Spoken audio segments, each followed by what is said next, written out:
San Antonio is already in possession of many similarly spiked cannons, and it's obvious they are using this as a pretense to stir up trouble. As I mentioned earlier, Gonzales used to be loyal to the Mexican government.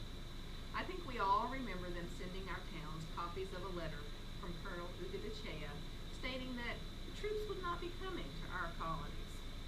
Then there was the incident of a Mexican soldier who attacked poor Jesse McCoy in Adams' Zumwalt Star. This was an unprovocated attack. Needless to say, the unwarranted demands of this one stray cannon was what finally showed Gonzales how the government treats even its supporters.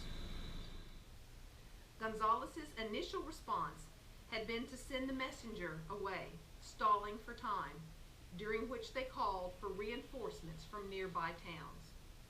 By the time Lieutenant Castaneda's forces arrived, they were 200 men strong and had buried the cannon for safekeeping in Davis's peach orchard and removed all rafts to prevent Mexicans from crossing the river.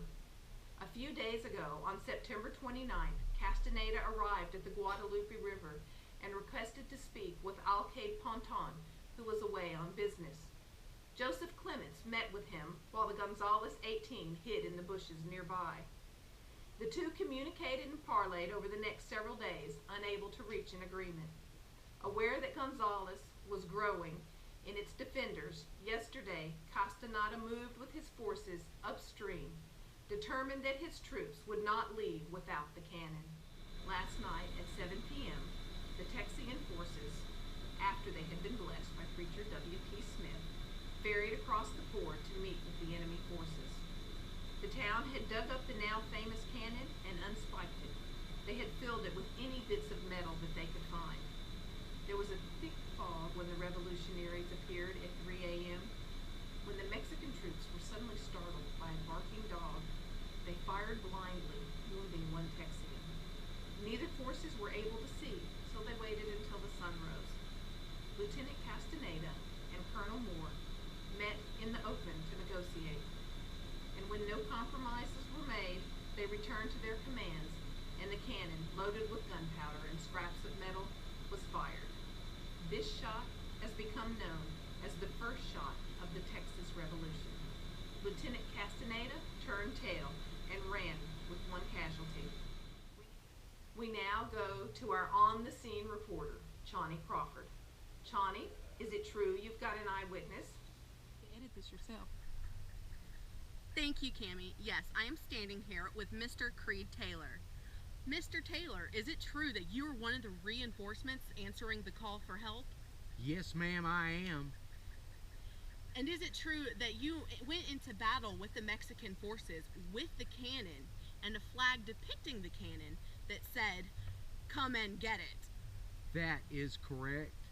And can you tell me exactly what happened earlier today when the two forces met? In charge of the cannon, the Mexicans wheeled and fled with all speed towards their lines.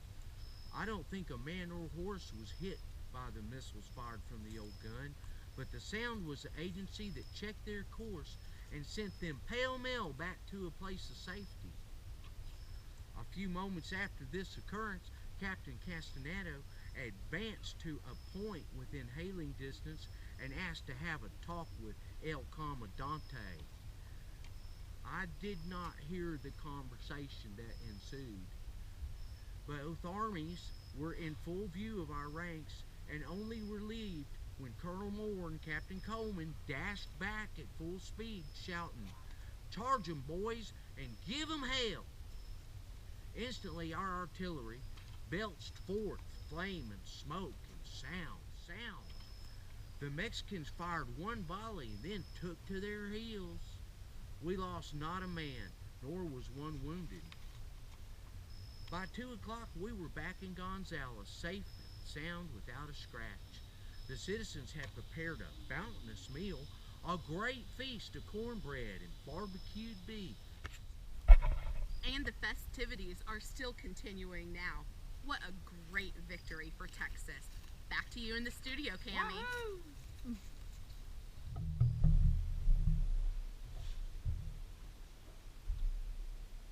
Thank you, Chani. What a great victory indeed for Texians. You heard it here, folks. The first shot of the Texas Revolution have been fired, and our first victory won. I have just one thing to say to any enemies of Texas. Come and get it. That's all for tonight. I'm Cami Crawford. Thank you for tuning in to TIN, and this is the Texas Revolution.